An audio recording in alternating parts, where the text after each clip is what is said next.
Is that the best you've got?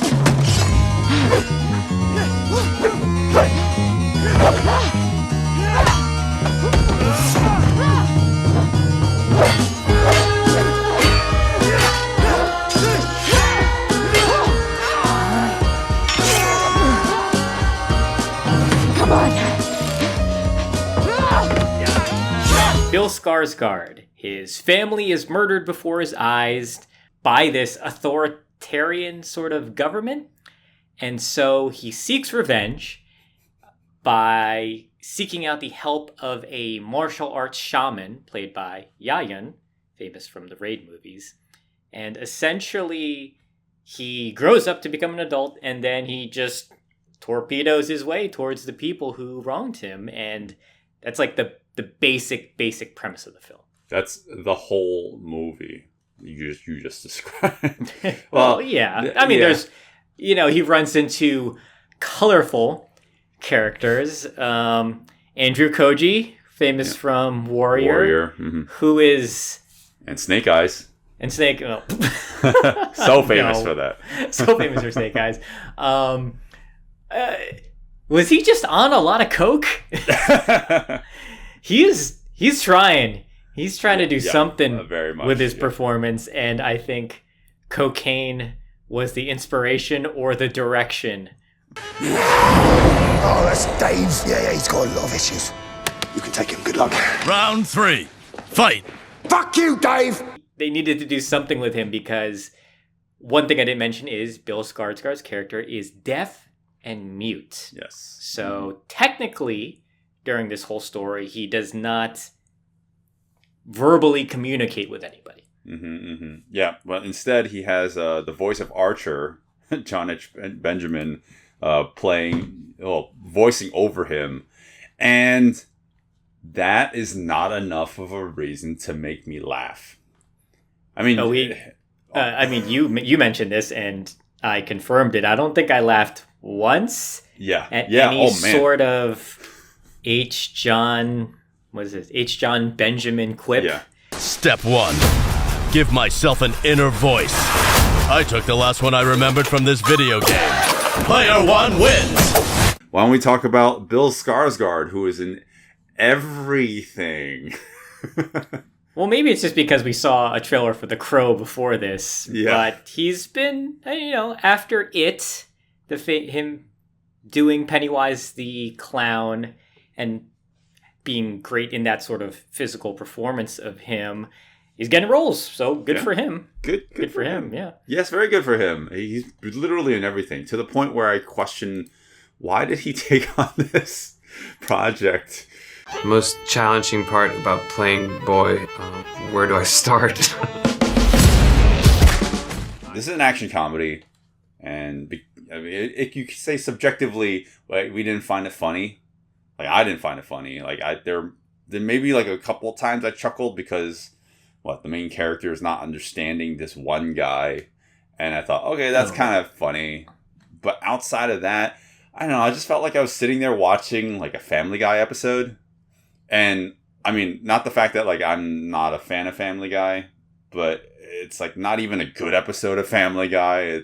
You mean in terms of comedy? In terms of comedy, it's like a filler episode of Family Guy. It's like that pedigree of lazy joke writing, and that's how I equated the whole movie. I barely found myself even remotely chuckling. I was just like, okay, that scene played out. And I think the only reason why some of the dialogue was supposed to elicit laughter is because we have Bob from Bob's Burger narrating the movie. That's not gonna get a laugh from me.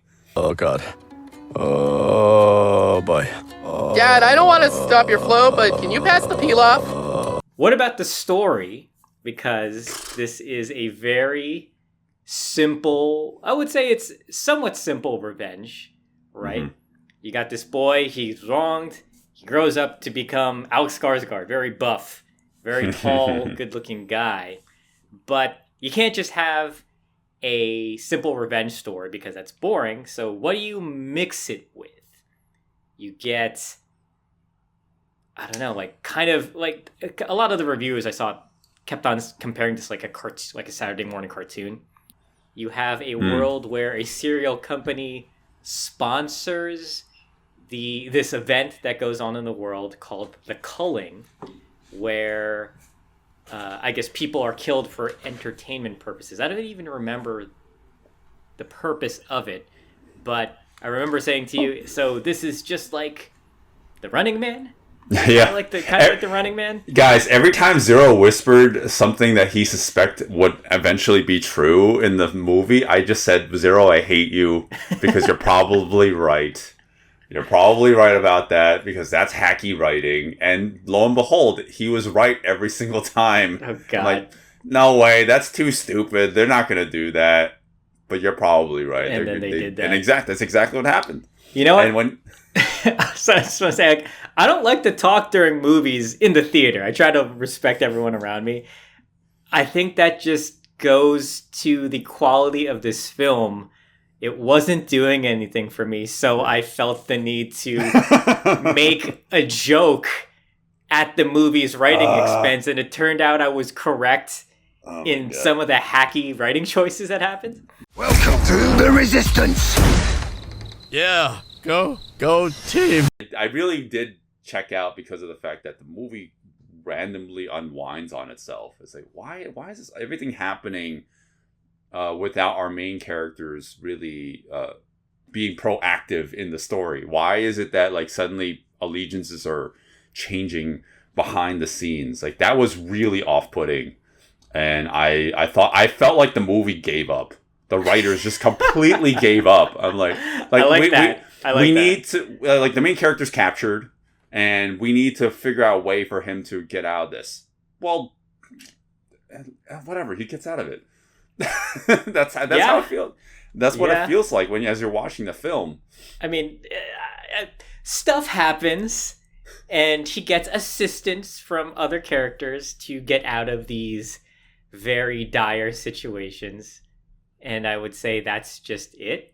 Like they wrote him in to almost die, and then he gets out of it. Oh man, it's not very cathartic. It's not very cathartic. It's not very satisfying, anyways. So you really only have to latch on to the action. The mission is simple.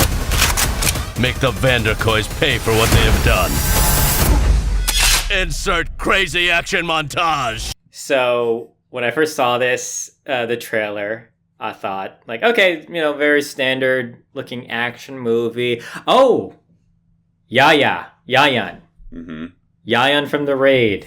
Yayan Ruhian? Probably mispronouncing that. I'm always going to just call him Yayan, but yes. Yeah, but yeah, Mr. Yayan plays the shaman character who teaches Bill Skarsgård how to fight. And looking through like some of the featurettes and making ofs and whatnot, it's like, oh, I think he probably had a hand at some of the action. And in the final fight, it's very clear he probably choreographed that himself. Sure. I was very excited because, hey, you have Yayan in technically a Hollywood film. Like I think the last time, when was the last time we saw him? Was it John Wick 3? And then he was my God, yeah. Yeah, and then he was in like it's funny, anytime anyone mentions him, they always say he's from The Force Awakens because he has that like tiny So yeah, I'm excited for these martial artists, these international martial artists to get these roles that highlight them for American audiences who would never know about him. Mm-hmm, and so I got excited because of his involvement. And then when you see the final product, I realized he didn't really have anything to do with it until the very last fight. The very end, yeah. And I don't like what I'm seeing at all on screen.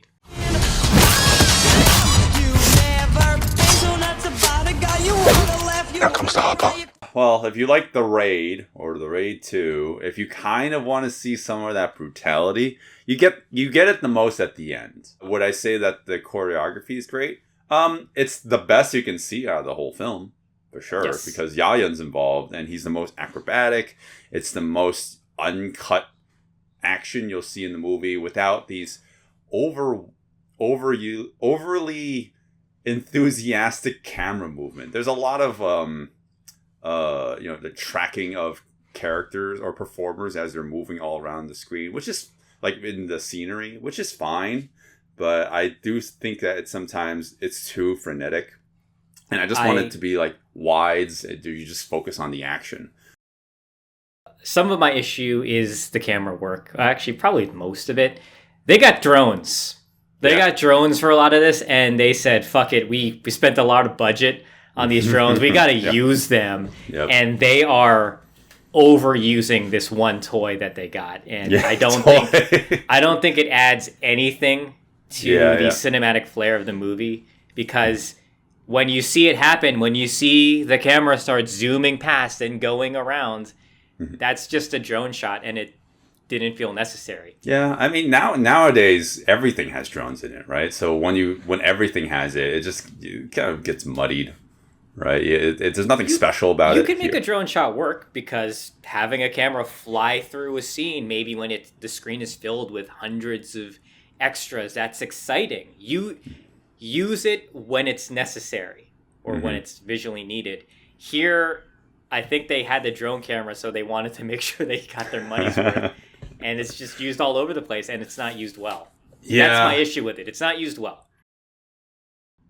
I don't know how I feel about this, like as a whole, because I obviously didn't enjoy the movie. I thought it was kind of hacky and just kind of a waste of time. But I think it's just a generic action movie, all in all, right? Just like subpar, sub-mediocre action movie. I don't know if I would say subpar. It's trying a lot of stuff. It's going overboard a little too much. I think they went a little too crazy with the action direction, which was probably the selling point. And sometimes you like that, but I don't think what was presented here enticed me at all. Yeah. I found myself feeling that the action was very derivative at times. It just looked like everything I've seen before. And when you watch it, it's funny, when I watched this in the trailer, I thought, oh, these are really cool moments, how it's strung together in the trailer. But when you watch it play out in the movie within the story and then the action scene as a whole, I found myself not interested in it at all. Like nothing came from me from watching it. To me, that's the definition of being subpar. Right. Yeah. I mean, yeah, I guess you're right. I mean, I don't know what I'm saying. Yeah, I didn't like it. It elicited no emotion from me when watching the action. And then the movie as a whole, I felt like I was just this disembodied person looking at the screen. Plan time! I don't like this plan.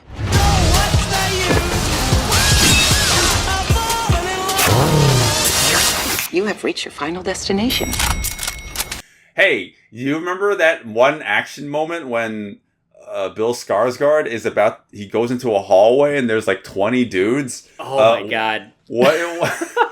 Yeah, you want to see the action? Well, too bad. Let's just get an extreme close-up of Bill Skarsgård's face. And then the next thing you know it, everyone else is dead. Yeah. I mean, I think they're playing with expectations. Because I think you know what? I laughed at that scene because I was kind of losing my mind. Like, oh, they ran out of budget. There was supposed to be a cool hallway fight here, and he just plows through in first person kind of point of view, and then they're all dead. But oh my god! But then the movie does kind of give us another hallway fight after that. So yeah, maybe they knew. Maybe they knew. So, what do you think, Will? Would you recommend this? Oh, yeah. Absolutely. After everything I just said. Absolutely. Oh, boy, love this yeah. Film. Like, I don't have good reasoning for saying why I love it, but clearly, after everything I've said already, I love this movie. Wow. That took a different turn. I was not expecting that. You love it too, right? Oh, yeah, no, I do love this movie. Boy, did not kill my expectations for action films in 2024. Not at all. This revived it. I now love all action movies going forward. Thank you, Boy Kills World. all jokes aside, Zero, when he came out of the movie theater, was like, I think this is the worst movie I've seen all year. Oh yeah, I did say that.